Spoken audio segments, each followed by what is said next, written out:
to drive around, fine. If you don't want to take Uber, just take 1 week. I came back home with the result. David was not there. I called him. Your result is out. The result says you are not the father of the child. David said, Daddy, I told you I've never seen this girl before. I said, well, that's not the end of the story, because I've asked the mom to stay so that we can do more, at least 2 confirmatory tests. He said, okay, fine. And I told him, anytime we are going, let me know when you are going to be back in Nigeria so that we'll be able to fix. But the mom and the daughter, they are in Lagos. So if they are ready to do it, you have to come back immediately so we can do this other 2 confirmatory tests. Around 7 p.m. that day, my driver called me, said he was calling from Ibadan. I said, what are you doing in Ibadan? He said the grandmother got upset, was saying all kinds of things to the daughter, and she was really, really, very upset, and said that, she wants to go back to Ibadan. She doesn't want to stay in Lagos anymore. She's no more interested in anything. So that was why he took them to Ibadan. And I didn't hear anything from her anymore. The first time I heard something was the grandmother went to the Oni of Ife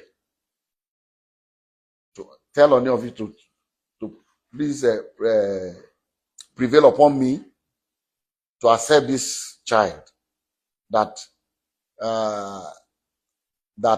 David gave money the day we went to give the samples, that David gave money to somebody in the David does not even know them in that hospital.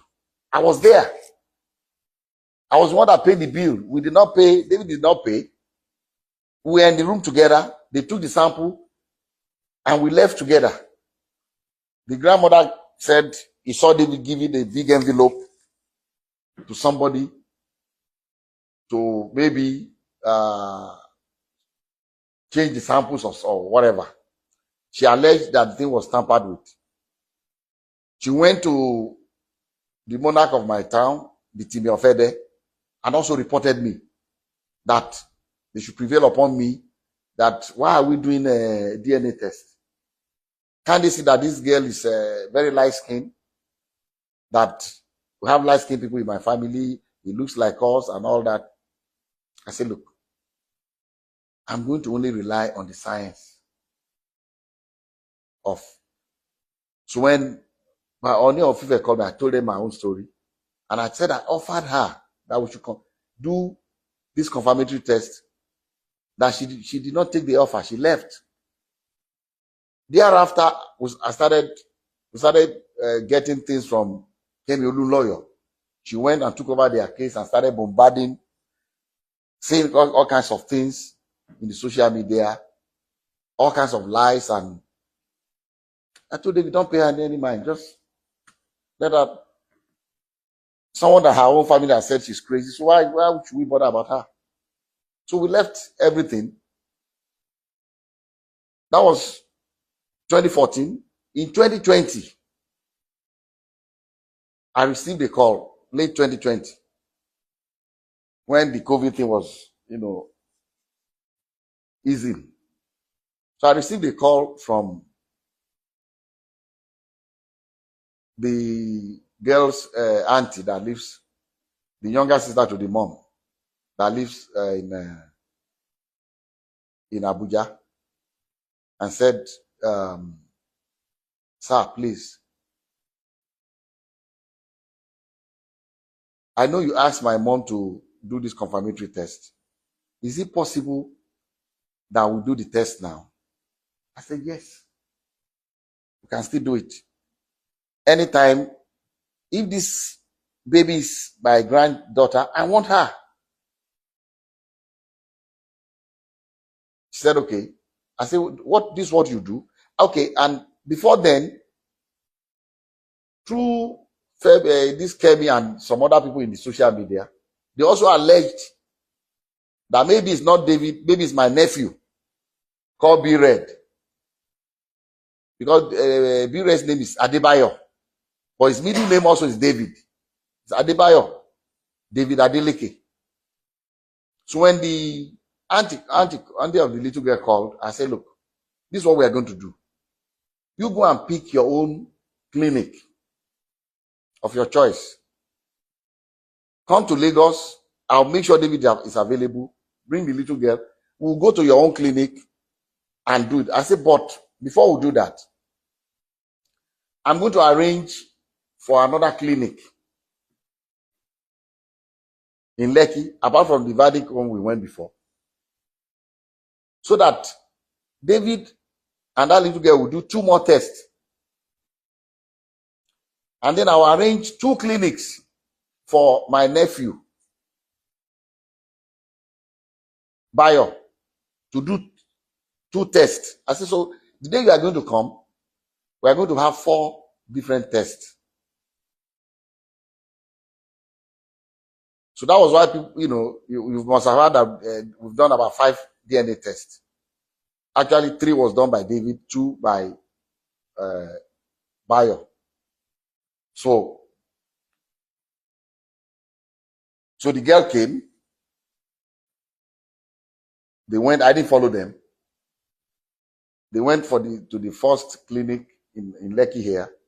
From that Lekki, they went to 2 other clinics in VI for Bayo and the girl to get their swabs. And then the clinic that the girl's family arranged was in Ilukweju. So they went to Ilukweju the same day and got and submitted their samples. And the clinic said they are going to send their results electronically to the mom and to David's lawyer.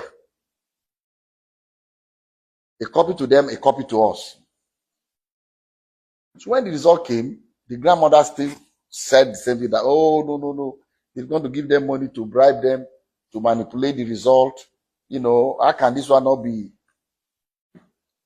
So at that point, I always want to have a clear conscience in anything I do. So I said, okay, I'm not a medical doctor, but I have 2 PhDs. I'm not honorary degree. I earned it. So I went to school. Let me go and read this and compare the profiles. So what I did was, my granddaughter Emade,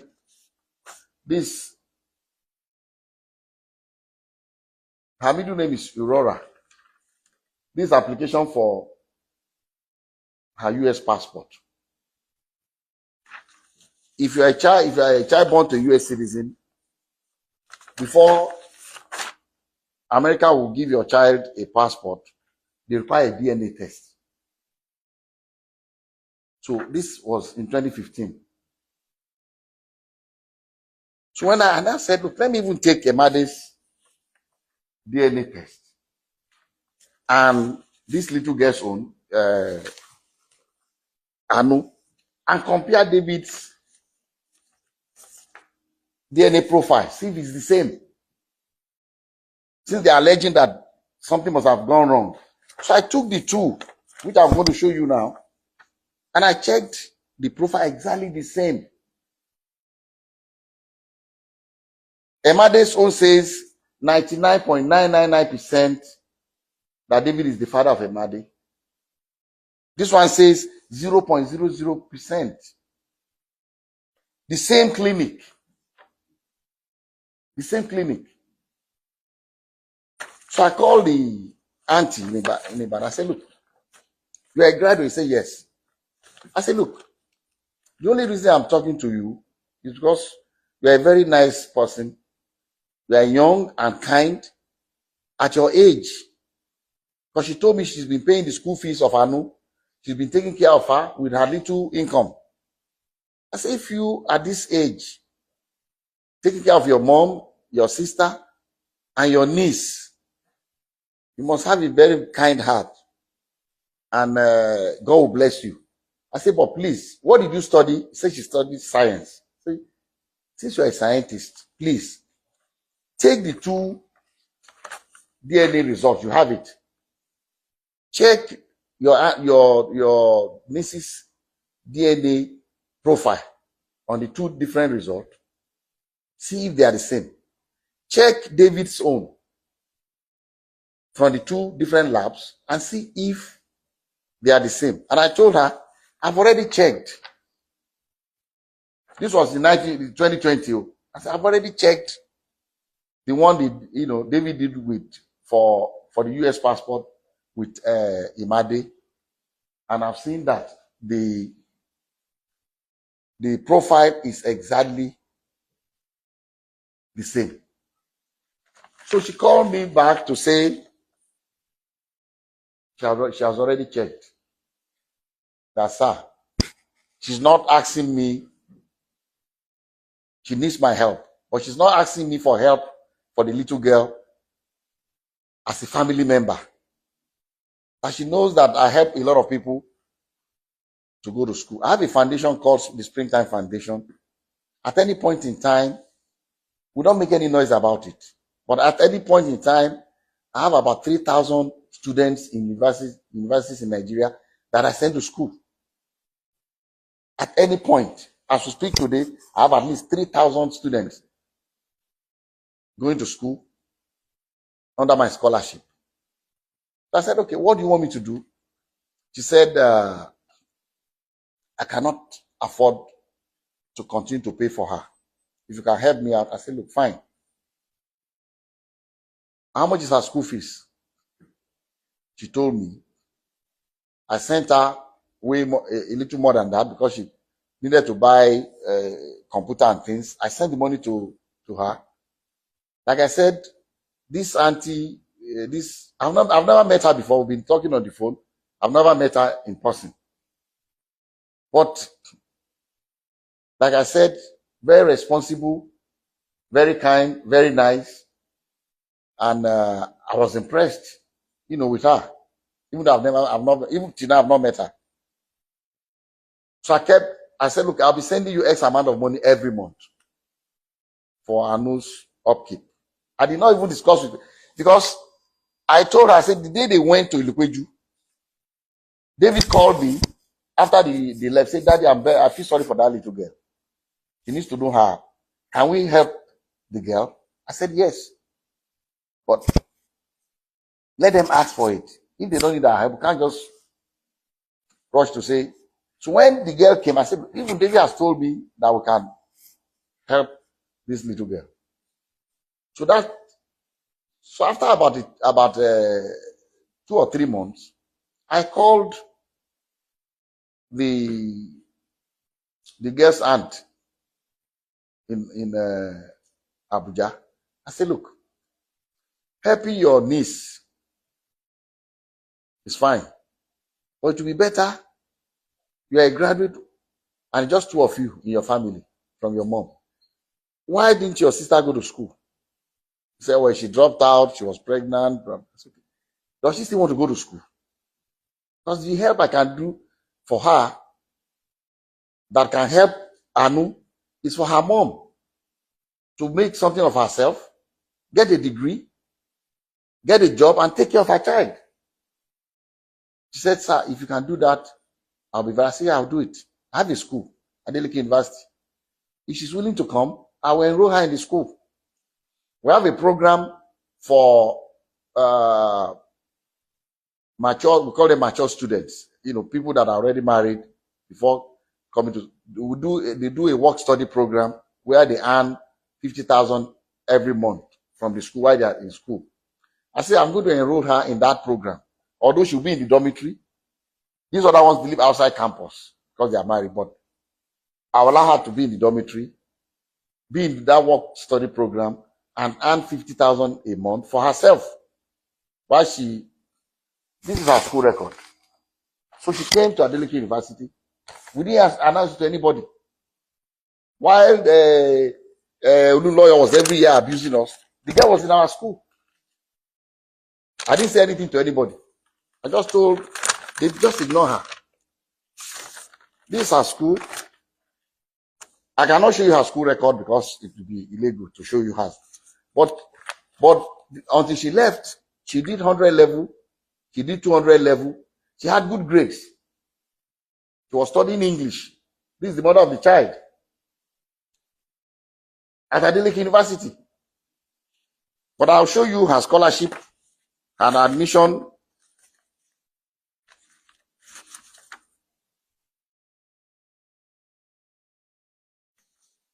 This was her for clearance, her picture and everything. I'll show it to you from Adeleke University when she enrolled.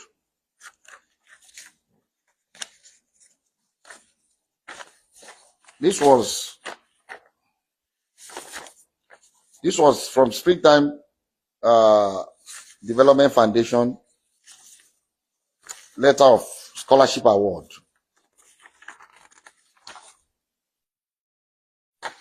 This was dated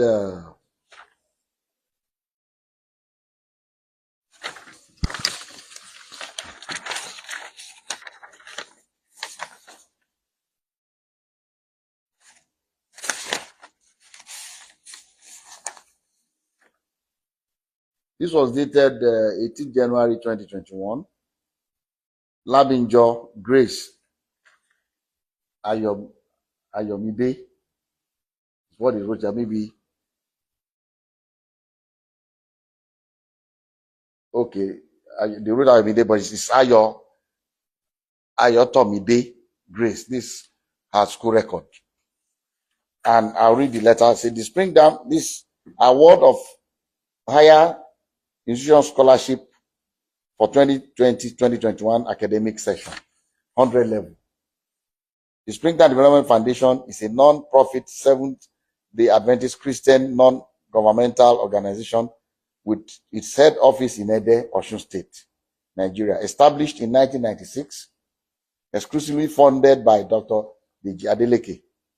One of the aims of the foundation is manpower development through the award of scholarships in selected higher institutions of learning in the country. In light of the above, I am therefore pleased to inform you that your application for financial assistance has been favorably considered by the Foundation's Board of Trustees. You have been awarded a scholarship in the sum of blah blah 100% to study English at Adeleke University. So based on this, she enrolled and she was doing well in school. She did 100 level, she did her 200 level. In August, I think August 2022, is it 2022 or 20, let me see, the last time she attended school.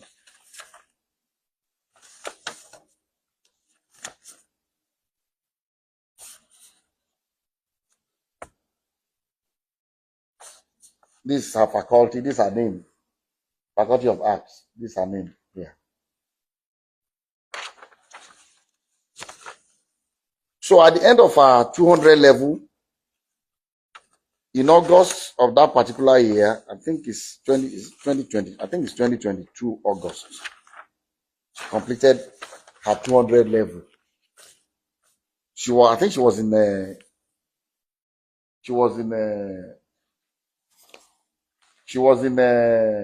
summer school. I received a call from my sister. My sister lives in Ede, my younger sister, to say that this woman came, the grandma came with Ayo and the little girl Anu to see her and insisted that, look, she has gone to various places and they've assured her that Anu is David's child, that she should prevail upon me to accept the child. So my sister now told her, look, everything about this girl I know. The first thing, you see, I'm saying this because I want that little girl to have a closure. And it's what the grandma is doing to that little